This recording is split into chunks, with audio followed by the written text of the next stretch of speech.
Hi students, நம்ம இந்த வீடியோவில் இங்கிலீஷ் எக்ஸாமுக்கான டிப்ஸ் தான் பார்க்க போகிறோம். ஸோ இங்கிலீஷ் எக்ஸாம்னு எடுத்துக்கிட்டிங்கன்னா அதில் உங்களுக்கு 3 செஷன் இருக்கும். ரீடிங் காம்ப்ரிஹென்ஷன், ரைட்டிங் காம்ப்ரிஹென்ஷன், லிட்ரேச்சர்லேருந்து கொஸ்டின் கேட்டிருப்பாங்க. ஸோ இதில் பேசிக்காக நமக்கு என்னென்ன விஷயம் தெரிஞ்சிருக்கணும்னு பாருங்கள். Reading comprehension first.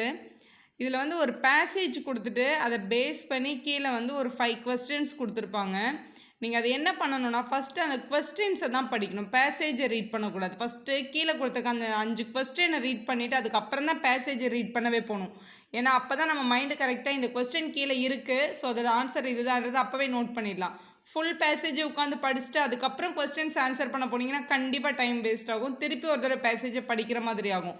ஸோ அதனால தான் ஃபஸ்ட்டு பாயிண்ட் வந்து கொஸ்டின் ஃபஸ்ட் அப்படின்னு எழுதியிருக்கேன். ஃபஸ்ட்டு கொஸ்டினை ரீட் பண்ணிட்டு அதுக்கப்புறம் பேசேஜ் ரீட் பண்ணுங்கள். Next time limit. ஸோ ஒரு பேசேஜுக்கு வந்து ஒரு 10 மினிட்ஸ் அப்படின்னா அந்த 10 மினிட்ஸ்க்குள்ள அந்த பேசேஜை ரீட் பண்ணி கம்ப்ளீட் பண்ணணும் அப்படின்ட்டு ஒரு கோல் வச்சுட்டு படிக்க ஆரம்பிங்க. டைமே பார்க்காம ரொம்ப ஸ்லோவாக ஒரு லைனாக ரீட் பண்ணி டைம் அந்த இடத்துல வேஸ்ட் ஆகிறதுக்கு நிறைய சான்சஸ் இருக்குது. ஸோ டைம் ஒரு கொஸ்டினுக்கு இவ்வளோதான்றதை முதல்ல டைம் ஃப்ரேம் பண்ணிவிட்டு ஒர்க் எழுத ஆரம்பிக்கணும். ஸோ அதுதான் limit, time limit. Next W limit அப்படின்னு எழுதியிருக்கு, அது வந்து வேர்ட் லிமிட். அதாவது கொஸ்டின் பேப்பர்லேயே வந்து சொல்லியிருப்பாங்க, don't exit more then 200 words, 250 words அப்படின்னு சொல்லியிருப்பாங்க. ஆனால் கேட்டிருக்க கொஸ்டின் வந்து ரொம்ப சிம்பிளாக இருக்கும். எனக்கு அந்த கண்டென்ட் பற்றி நிறைய தெரியும், குளோபலைசேஷன் பற்றி நிறைய தெரியுன்றதுக்காக 200 வேர்ட்ஸுக்கு மேலேயும் நிறைய ஸ்டூடெண்ட்ஸ் எழுதியிருப்பாங்க. 400 வேர்ட்ஸ் வரைக்கும் கூட பேப்பரில் நாங்கள் பார்த்துருக்கோம். ஆனால் அந்த மாதிரி ப்ரெசென்ட் பண்ணாதீங்க, ஏன்னா மார்க் அதே மார்க் தான் போட போகிறாங்க. மொரோவரும் உங்களுக்கு டைம் தான் வேஸ்ட்டு. பின்னாடி வரப்போகிற லிட்ரேச்சர் கொஸ்டின் ஆன்சர் பண்ணுறதுக்கான டைம் அந்த எஸ்ஸை எழுதும் போதே உங்களுக்கு வந்து அங்கே வேஸ்ட் ஆகும். ஸோ வேர்ட் லிமிட்ன்றதை வந்து ரொம்ப ஸ்ட்ரிக்டாக இருங்க.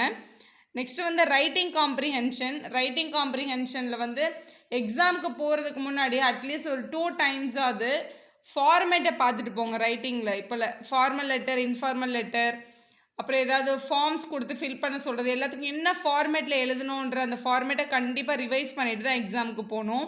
ரைட்டிங்கில் வந்து சொல்கிறதுக்கு நிறைய விஷயம் இருக்குது. ஸ்பேஸிங், ஒரு வேர்ட்ஸுக்கும் எவ்வளோ ஸ்பேஸ் விடணும், ஒரு பேராகிராஃப்ட்டு இன்னொரு பேராகிராஃப்க்கு ஃபேஸ் விட்டு எழுதணும்.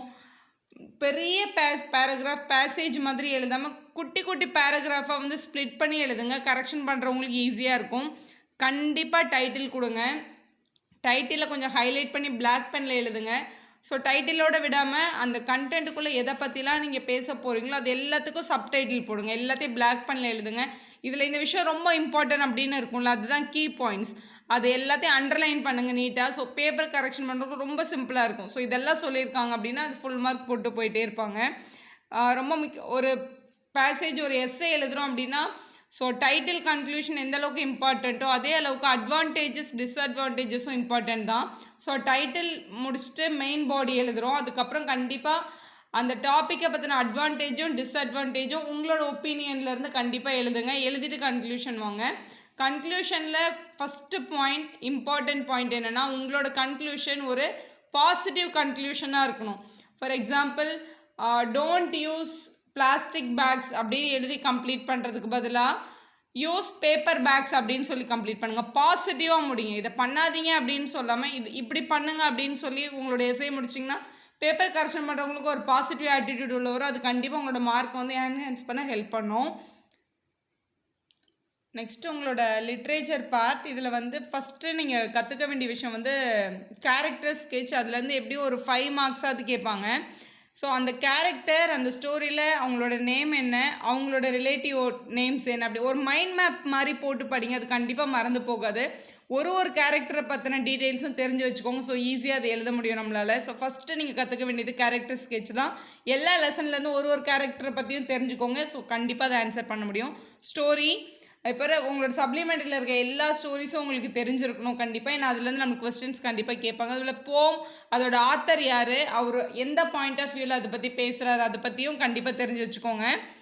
அது மாதிரி புக் பேக்கில் இருக்க grammatical part, moreover grammar videos எல்லாமே நம்மளோட சேனலில் அவைலபிளாக இருக்குது, அதுவுமே பாருங்கள். ஸோ கிராமரில் மேக்ஸிமம் உங்களுக்கு மிஸ் ஆகாது, கண்டிப்பாக எழுதிடலாம்.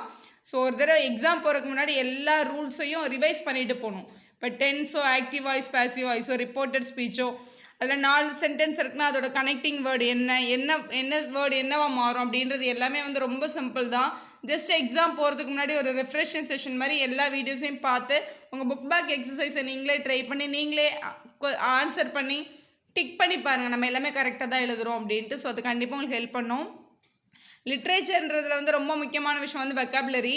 ஸோ வெக்காபுலரின்றது வந்து நியூ வேர்ட்ஸ் யூஸ் பண்ணி எழுதுறது. ஏன்னா நான் எவ்வளோ தான் கரெக்டாக எழுதினாலும் நான் கைடில் இருக்கிறது அப்படியே எழுதியிருக்கேன் மேம், ஆனாலும் பாருங்கள் 5 மார்க்கு 3.5 போட்டிருக்காங்க, 4 போட்டிருக்காங்க அப்படின்னு சொல்கிறீங்க.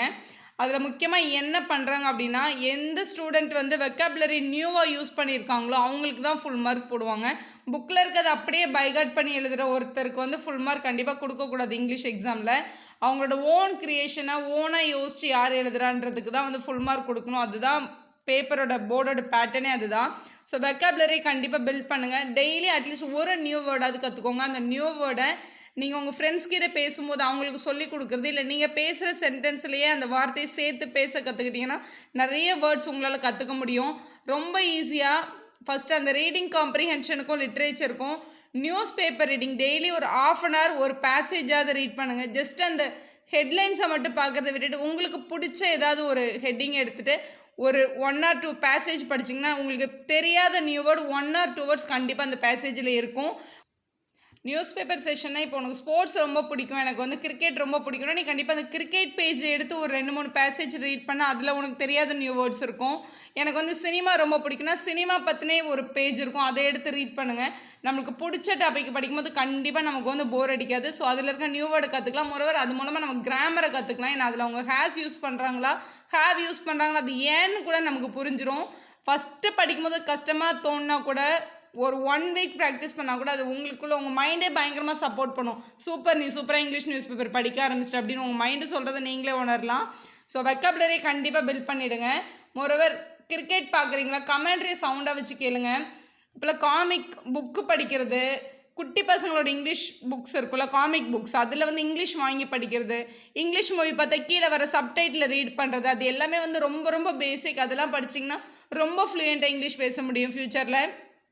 ஸோ வெக்காபுலரி இப்படியெல்லாம் பில்ட் பண்ணிக்கலாம். ஸோ மோரோவர் உங்களோட புக்கை தரவாக கண்டென்ட் படிச்சுட்டு எக்ஸாம் போனீங்கன்னா கண்டிப்பாக வின் பண்ணலாம். டைம் பேப்பர் வந்து ஒரு 15 minutes முன்னாடியே முடிச்சுட்டு பேப்பர் ஒரு தடவை செக் பண்ணுங்கள். ஏதாவது ஸ்பெல்லிங் எரர் இருந்தாலும் இல்லை ஒரு கொஸ்டின் நடுவில் அண்டர்லைன் பண்ணுறது மிஸ் ஆகிருந்தாலும் அது எல்லாத்தையும் செக் பண்ணிவிட்டு கம்ப்ளீட் பண்ணி பேப்பரை சப்மிட் பண்ணுங்கள். Wish you all the best for your exam. Video யூஸ்ஃபுல்லாக இருந்தால் உங்கள் ஃப்ரெண்ட்ஸ்க்கும் ஷேர் பண்ணுங்கள். Subscribe our channel for more videos.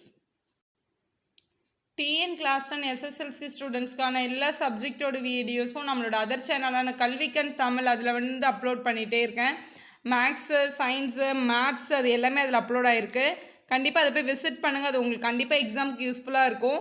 அந்த சேனலுக்கும் உங்களோட சப்போர்ட் தேவை. தேங்க்யூ ஃபார் வாட்சிங்.